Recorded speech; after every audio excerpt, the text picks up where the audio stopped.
әдетте бәрі тәтті тәтті бәрі басында, уақыт өте кете буы қалады басыла. Сәлем достар, сіздермен Бекзат және менің арнама влогыма қош келдіңдер. Және бүгінгі влог ол менің 3-ші күнім, және бүгін соответственно 3-ші күн.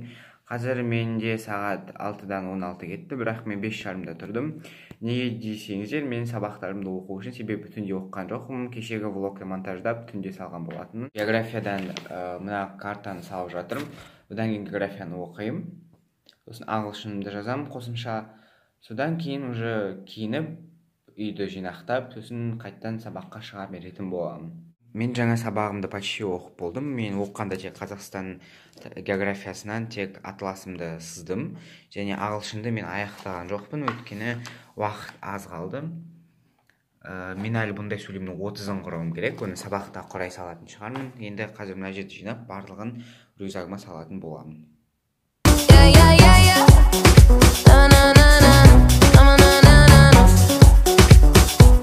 Мен сабақтан шықтым, және көріп тұрғандар осы подъезден мен барлық влогтарым өтеді, және мен қазір үйге бара жатырмын. Яғни мектепте мен видео түсірген жоқпын, өйткені түсіретіндім болған жоқ. Сол алдыңғыдай сабақ оқыдық, қойдық, сабақ оқыдық. Сондықтан бүгінгі күнімде мен басқа күндерім ұқсайды, өйткені алда ондай қызықты болатын істер жоқ. Сондықтан бір апта бойы менің осы күнімді, барғанымды, келгенімді көріп отыратын боласыз. Және видеоның соңында мен әрдайым өзімнің бір историямды айтып тұрмын. Сондықтан видеоны әрқашан аяғына дейін көріңіздер. Достар, мен жаңа индравиямен машина шақырдым. Енді қазір сағат 3-ден 15 кетті. Мен асығып баратырмын. Машина тез апарат деп ойдамын. Ол келіп тұр астында, және мен оған қазір мінейін деп бара жатырмын.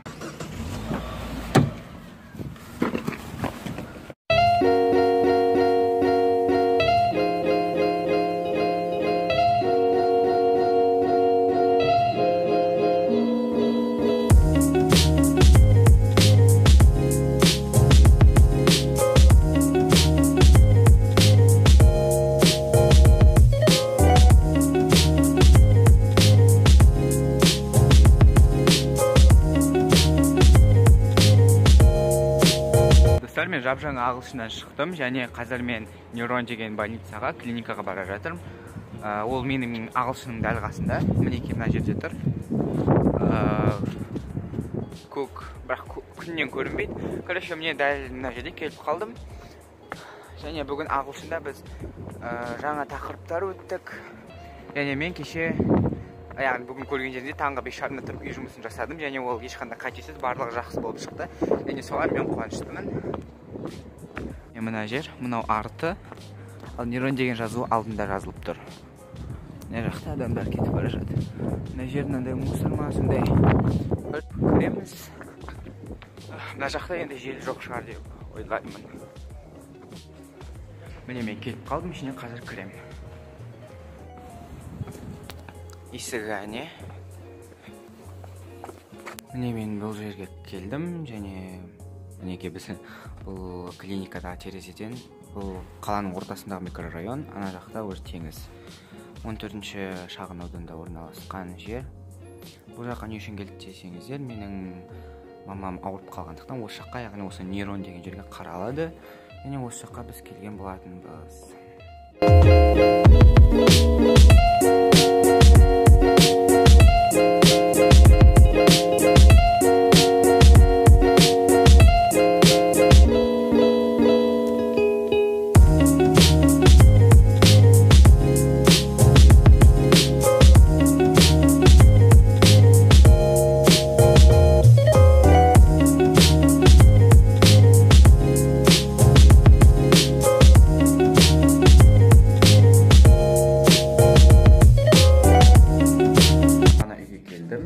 Қазір мен осы блогты аяқтауға отырайын деп жатырмын, бірақ сразу аяқтамаймын. Алдымен мен сендерге өзімнің сабағым жайлы, сабақ үлгерімім жайлы айтып кететін боламын.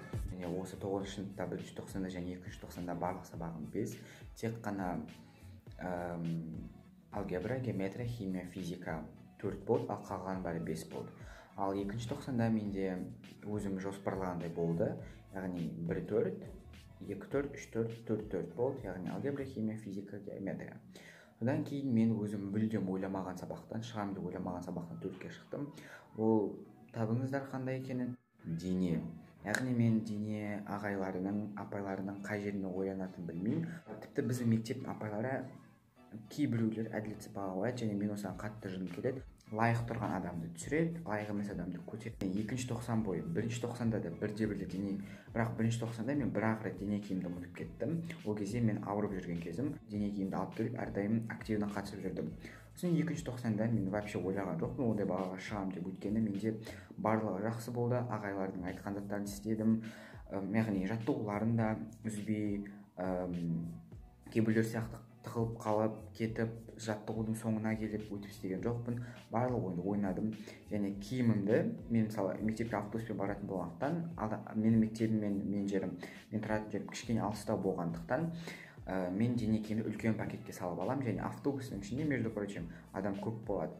Мен маған былайша айтқанда нафиг керек деймін да, дене киімді тасып апарып. Ал менің сыныбымдағы көбісі дене киімді апармай-ақ, тіпті қатыспай-ақ, дым істемей-ақ 4-ке шығып жатыр. Дене киімді күнде алып келіп жүрдім, ұмытқан жоқпын, қанша қиын болса да. Ол заңдылық, мен оны міндетсініп жатқан жоқпын, типа дене киім апардым деген сияқты.